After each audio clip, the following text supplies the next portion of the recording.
Hello student, I am Mr. Deepak Ahirrao, Pimpalgaon High School, Pimpalgaon Baswant.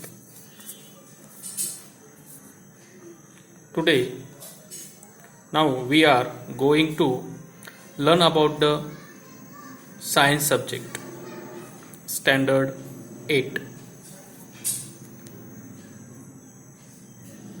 Last period, we have to learn about bacteria, protozoa. Okay, last period we have to learn about bacteria and protozoa. Now we are going to learn about the fungi, algae and viruses and virus. Fungi means burshi and kavak. Okay. The third point is a fungi in this book. Okay. The size of the fungi is approximately 10 micrometer to 100 micrometer. Size of fungi. म्हणजे जी fungi दिली आहे किंवा तिला fungi म्हणतो किंवा fungi म्हणूया. Okay, म्हणजे कवक किंवा बुरशी. तिची जी साईज असते ना, साईज जवळपास 10 मायक्रोमीटर टू 100 मायक्रोमीटर असते. लक्षात. मग बघा, त्याचे काही पॉइंट्स दिलेले आहे बुक्समध्ये, ते पाहूया आपण. त्याच्याबद्दल काही माहिती दिली फंगस विषयी. तर बघा, these are found on decaying organic matter and dead bodies of plants and animals. काय म्हटलं तर these are found on decaying organic matter. जे ऑर्गॅनिक मॅटर असतात, डिकेइंग ऑर्गॅनिक मॅटर म्हणजे काय रे, की जे कार्बनी पदार्थ असतात, म्हणजे जे कुजलेले जे कार्बनी पदार्थ असतात त्यांच्यावर ह्या बुरशी आढळतात. आणि and dead bodies of plants and animals, किंवा जे वनस्पतींचे किंवा प्राण्यांचे जे मेलेले शरीर असतं त्यावरती हे आढळतात फंगी. असे दिले पहिल्या पॉईंटमध्ये. दुसरं पॉईंट काय बघा, दीज आर युकॅरियोटिक ऑर्गॅनिझम. आता ह्या ज्या बुरशी असतात हे युकॅरियोटिक असतात, म्हणजे काय दृश्य केंद्रकी असतात. आणि सम आर युनिसेल्युलर, आणि ते एक पेशीय सुद्धा असतात. And other are visible with naked eyes. आणि काही बुरशी ज्या असतात, फंगी ज्या असतात किंवा कवक जे असतात, are visible with naked eye, आपण उघड्या डोळ्याने त्यांना पाहू शकतो. असे हे फंगस असतात, लक्षात घ्या. थर्ड पॉईंट काय दिले बघा, सॅप्रोट्रॉफिक. सॅप्रोट्रॉफिक म्हणजे काय रे पुरांनो, बघा मागच्या दसरा हा शब्द गेला होता, मागच्या टॉपिकमध्ये आपण पाहिलं. सॅप्रोट्रॉफिक म्हणजे की जे मेलेल्या प्राण्यांवर जगणारे, असं म्हणजे मृतोपजीवी त्यांना म्हणतात. सॅप्रोट्रॉफिक म्हणजे मृतोपजीवी, म्हणजे जे मेलेले असतात, प्राणी असो किंवा वनस्पतींच्या शरीरावर जगणारे असे हे सूक्ष्मजीव किंवा फंगी कवक. मग सॅप्रोट्रॉफिक ॲब्सॉर्ब देअर फूड. हे मृतोपजीवी आहेत आणि काय करतात, ॲब्सॉर्ब देअर फूड, त्यांचं अन्न ते काय करतात, शोषून घेत असतात. त्यांना जगण्यासाठी काही अन्नाची गरज असते, मग ते काय करतात, दुसऱ्यांच्या बॉडीवरती जगतात आणि त्यांच्या बॉडीमध्ये ज्या अन्न घटक आहेत ते शोषून घेत असतात. म्हणजे ते मृतोपजीवी आहेत आणि काय करतात, अन्न घटक शोषतात. ॲब्सॉर्ब देअर फूड कशापासून, from the decaying organic matter. जे डिकेइंग झालेले जे कार्बनी पदार्थ असतात, म्हणजे ऑर्गॅनिक मॅटर म्हणजे कार्बनी पदार्थ आहे, त्यांच्यावर हे जगतात. लक्षात घ्या, त्यांच्यामध्ये ते अन्न काय करतात, शोषून घेत असतात. म्हणजे ते मृतोपजीवी आहेत आणि कार्बनी पदार्थापासून अन्न शोषण्याचं काम हे करत असतात, असं त्याचा अर्थ आहे. फोर्थ पॉईंट काय बघा, दे प्रोड्यूस सेक्शुअली. म्हणजे लक्षात घ्या, त्यांचं जे रिप्रोडक्शन आहे म्हणजे काय प्रजनन आहे, दे प्रोड्यूस सेक्शुअली म्हणजे काय, त्यांचे जे प्रजनन आहे ते लैंगिक सुद्धा असतं. सेक्शुअली म्हणजे लक्षात घ्या लैंगिक.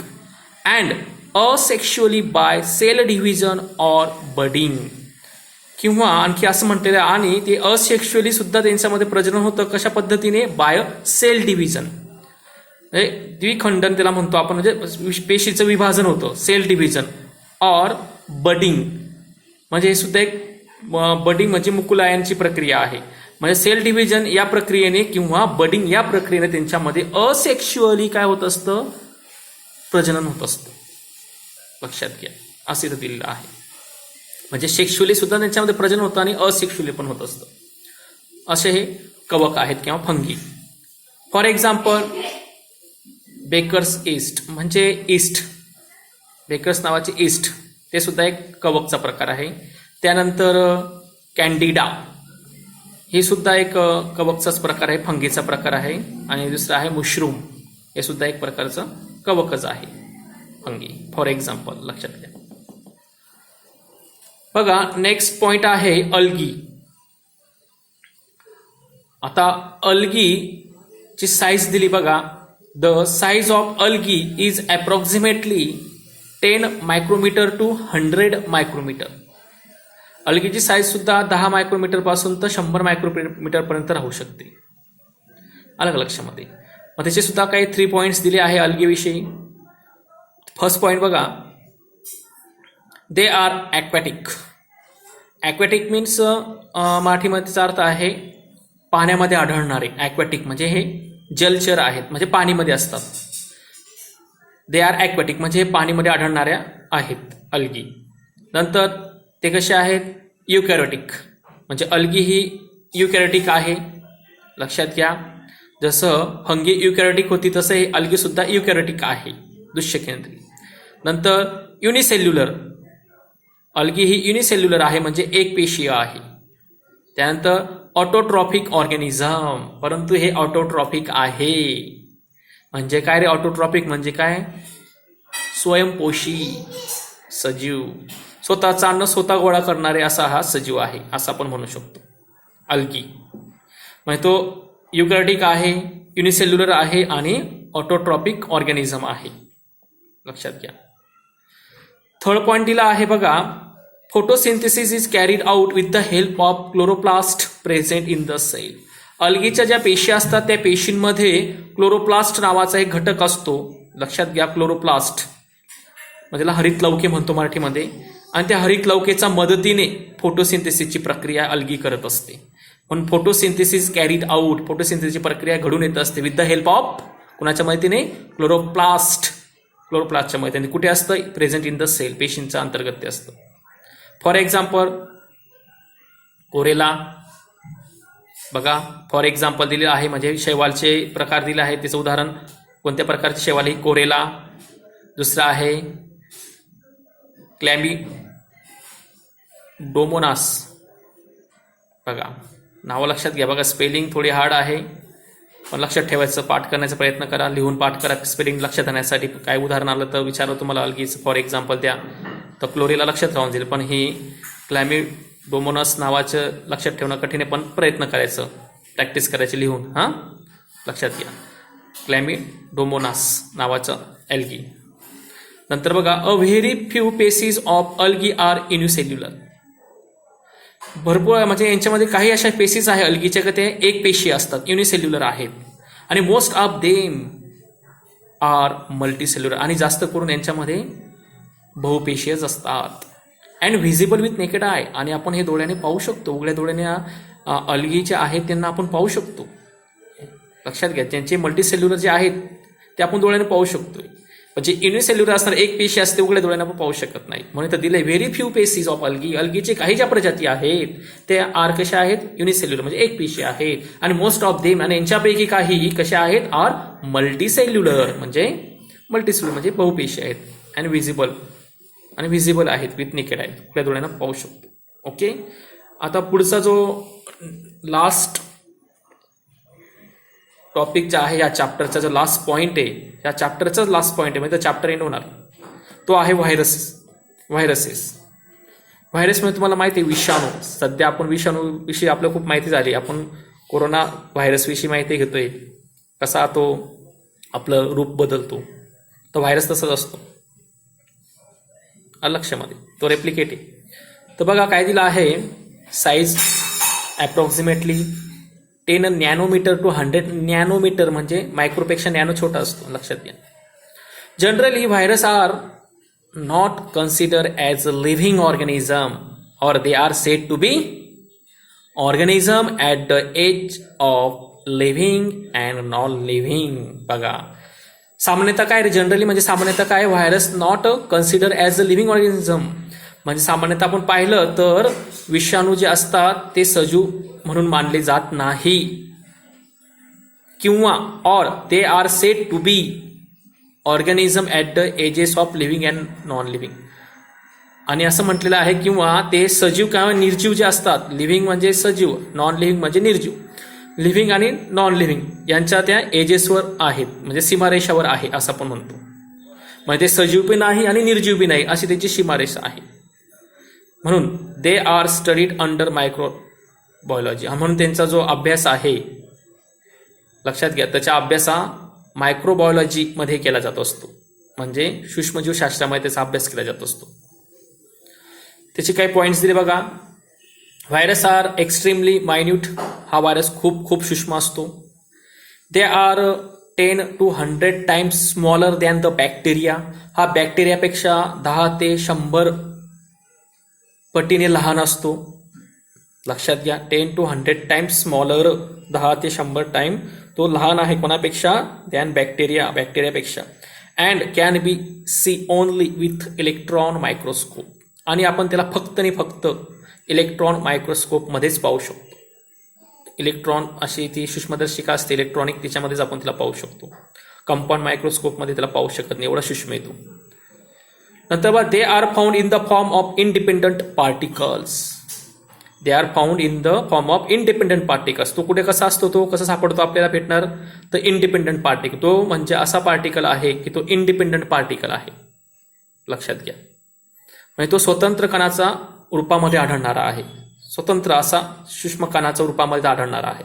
Virus is a long molecule of DNA, आणि व्हायरसचे जे मॉलिक्यूल आहे ते कसे आहेत, लॉंग मॉलिक्यूल, DNAचे लक्षात, आणि RNAचे असे ते लॉंग असे मॉलिक्यूल असतात, आणि कव्हर्ड बाय प्रोटीन कोट, आणि ते प्रथिनांनी असे झाकलेले, म्हणजे प्रथिनांचं आवरण त्यांच्यावर असतं, लक्षात घ्या. काय म्हणतोय की virus is a long molecule of DNA and RNA. DNA आणि RNAचा हा लॉंग मॉलिक्यूल आहे व्हायरस, आणि त्याला कशाने कव्हर केलेलं असतं, प्रोटीनने, कव्हर्ड बाय प्रोटीन कोट, लक्षात घ्या. DNAचा फुल फॉर्म दिला बघा, डीऑक्झिरायबो न्यूक्लिक ॲसिड, आणि RNAचाही फुल फॉर्म दिला आहे रायबो न्यूक्लिक ॲसिड. काय वेळेस फुल फॉर्म विचारले जातात परीक्षेला. तिसरा पॉईंट आहे बघा, virus is survive only in a living plant or animal cells. बघा काय म्हटलंय, viruses survive only living plants and living animal cells and produce their own proteins with the help of host cell and create their numerous replica. बघा रे काय दिलंय की हा virus जो असतो ना, कुठे सर्वाइव्ह करतो, कुठे जगतो, हा प्राणी किंवा वनस्पती जे असतात, वनस्पती किंवा प्राणी, जिवंत वनस्पती, जिवंत प्राणी, त्यांच्या ज्या पेशी असतात त्या पेशीमध्ये हा राहतो, तिथं तो सर्वाइव्ह करतो. आणि काय करतो मग, produce with their own proteins with the help of host cell, आणि ज्या ज्या होस्ट सेल आहे त्या होस्ट सेलच्या मदतीने तो स्वतःच्या प्रोटीनची निर्मिती करत असतो. अँड क्रिएट न्यूमरस रेप्लिका, आणि त्याच्यासारखे तो भरपूर असे रूप तयार करतो, त्याच्यासारखे भरपूर तो तयार करू शकतो. म्हणजे ते होस्ट सेलमध्ये तो जातो, आणि होस्ट सेल जे आहे तिथं तो स्वतःचं प्रोटीन तयार करतो त्या सेलच्या मदतीने, आणि ती सेल तिथं डेड होऊन जाते, आणि नंतर त्याच्यापासून ते अनेक व्हायरस तयार होतात, आणि त्या अनेक व्हायरस आणखी अनेक पेशींवरती अटॅक करतात, आणि त्या पेशीला तो तिथं त्या पेशींच्या मदतीने परत ते आपले प्रोटीन्स तयार करतात आपल्यासारखे, आणि परत त्या पेशी डेड होतात, आणि तिथून अनेक आणखी व्हायरस बाहेर पडतात. अशी प्रक्रिया असते, लक्षात घ्या. And they destroy the host cell and become free, आणि ते होस्ट सेलमध्ये ते तयार होतात, आणि ते होस्ट सेल डेड होते, आणि नंतर ते फ्री होऊन जातात. आणि these free virus again infect new cells. बघा आधीच बोललो की जे फ्री झालेले व्हायरस आहेत परत ते नवीन पेशींवरती अटॅकिंग करतात, त्यांना इन्फेक्ट करतात. Virus cause many disease to plants and animals, आणि हे जे व्हायरस असतात वनस्पती आणि प्राणी यांना विविध रोग ते देत असतात, त्यांच्यामुळे रोग होतो प्राण्यांना पण आणि वनस्पतींना विविध प्रकारचे रोग होतात. असा हा व्हायरस आहे. ओके, इथं हा चॅप्टर एंड झाला आहे मित्रांनो. पहिला चॅप्टर एंड झाला आहे. नेक्स्ट पिरियड आपण नेक्स्ट चॅप्टर पाहणार आहोत. Okay, bye. तरी मला हे सांगायचं की हा चॅप्टर एंड झाला आहे ना, तर काय करा, या चॅप्टरच्या मागचे जे एक्सरसाइजचे जे क्वेश्चन आहे ते क्वेश्चन तुम्हाला तुमच्याकडे जे नोटबुक आहे सायन्ससाठी तुम्ही केले असेल त्या नोटबुकमध्ये हे सर्व क्वेश्चन बघा दाखवतो तुम्हाला इथं. बघा हे क्वेश्चन जे आहे एक्सरसाइज, तर हे क्वेश्चन तुम्हाला काय करायचे आहेत, सर्वांना आपल्या नोटबुकमध्ये राईट करायचे आहे.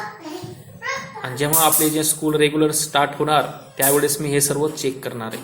लक्षात घ्या, प्रत्येकाने राईट करायचे क्वेश्चन, प्रत्येकाने. Okay, bye. तुमचं हे होमवर्क आहे.